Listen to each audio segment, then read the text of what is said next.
So in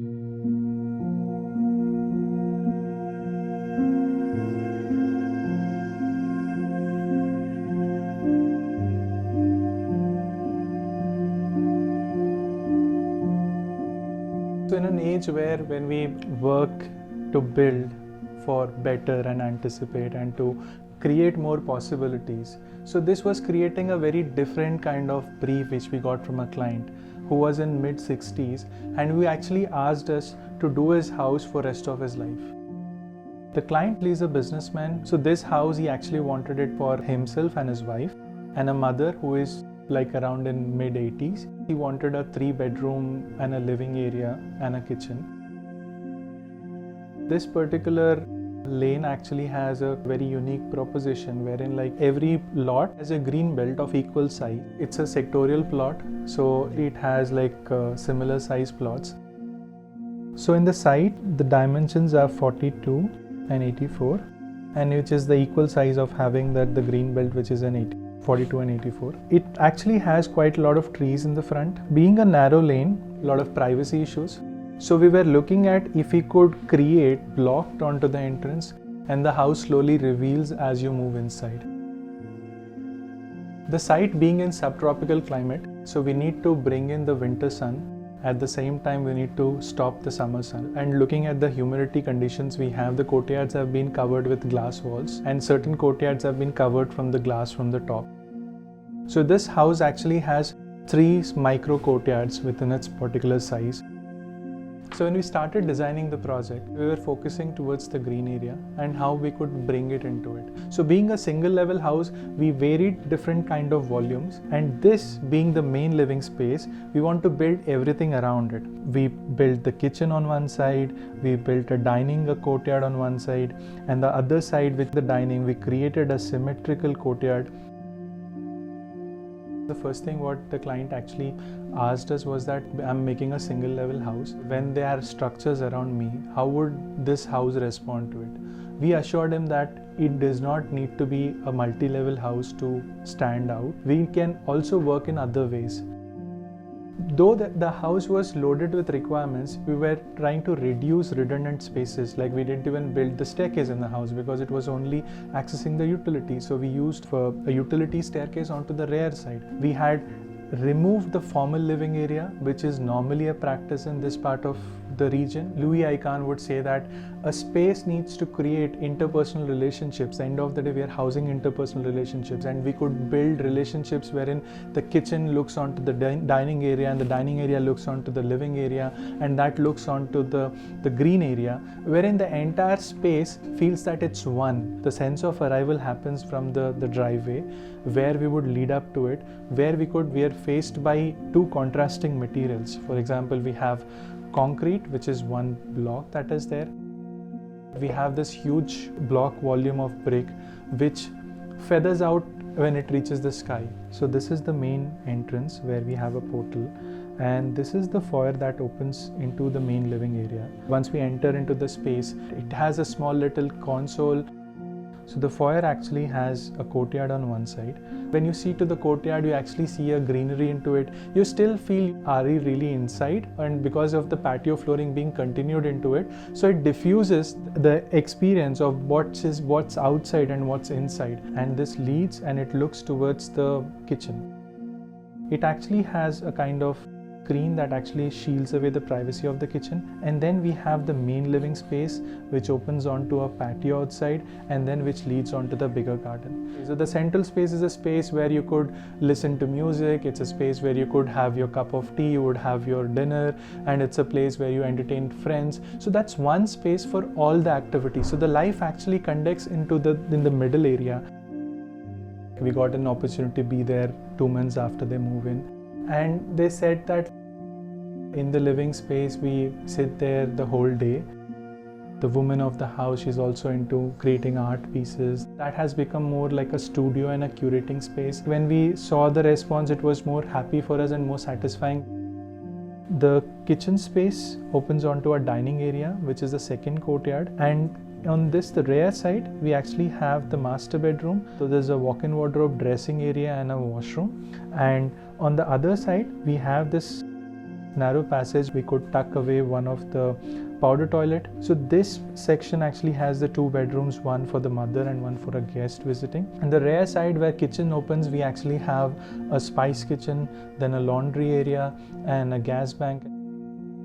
The rear courtyard is also being used for the utility space, and it also has the service stairs.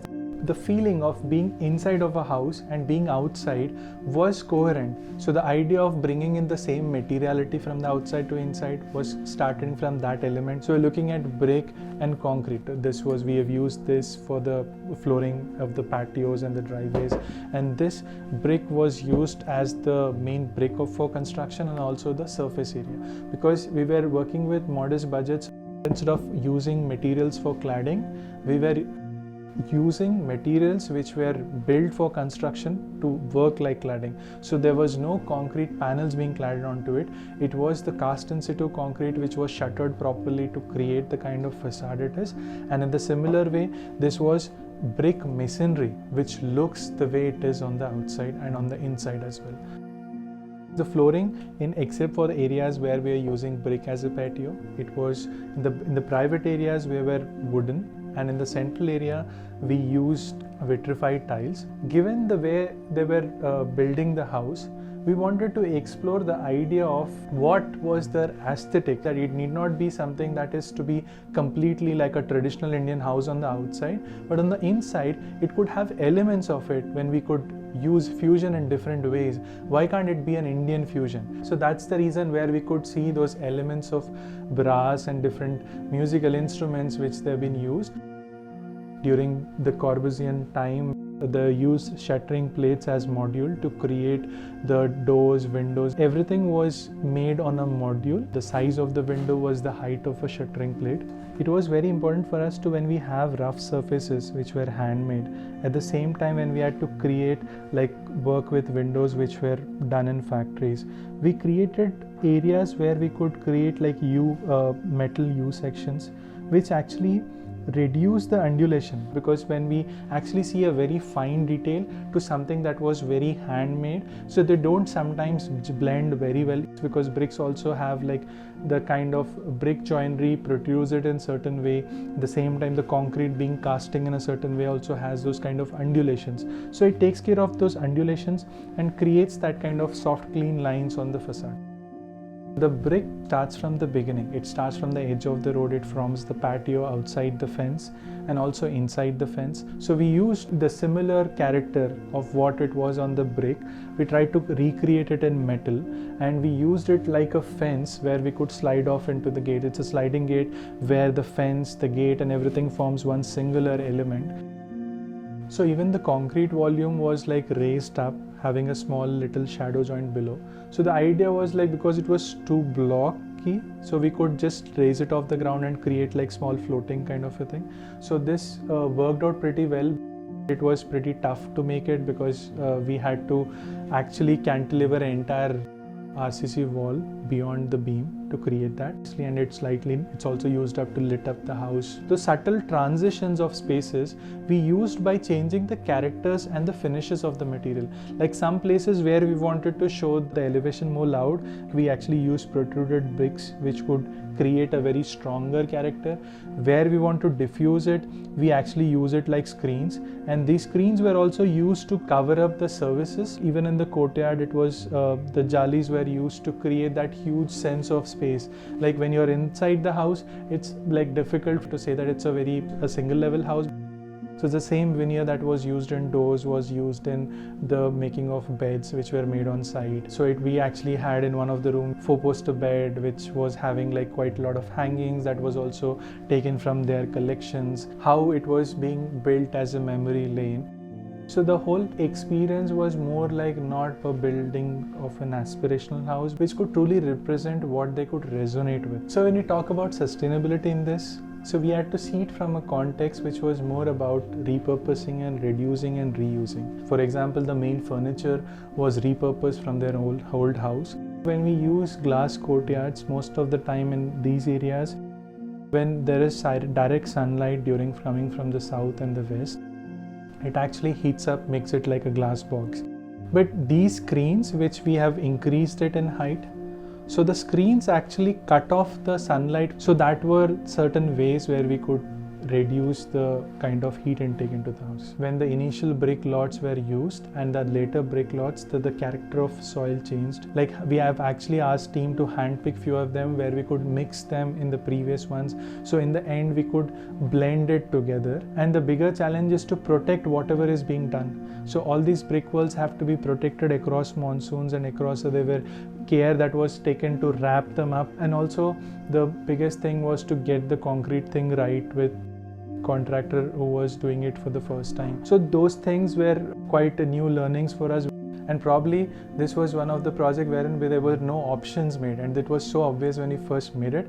And the client was like, this is what I could have asked for, which I never asked for it, but I relate to it so much that it feels as if I was there for so long. What we already strive to do it, we always start fresh for each project, so which takes a lot of unlearning and to start seeing things as they are. For our practice, it's more about to build more towards like what is actually needed rather than what we need to have as an agenda or a propaganda of a design. So in the end, it was more of an inquiry or an attempt to look at spaces that could respond to our lifestyle, because nowadays there have been more of stereotyping of spaces where everything everywhere looks almost the same. It was very easy for us to build like a modern flashy home for them, but to get to what they would blend to live in, because end of the day as architects we create spaces for people to live in, and if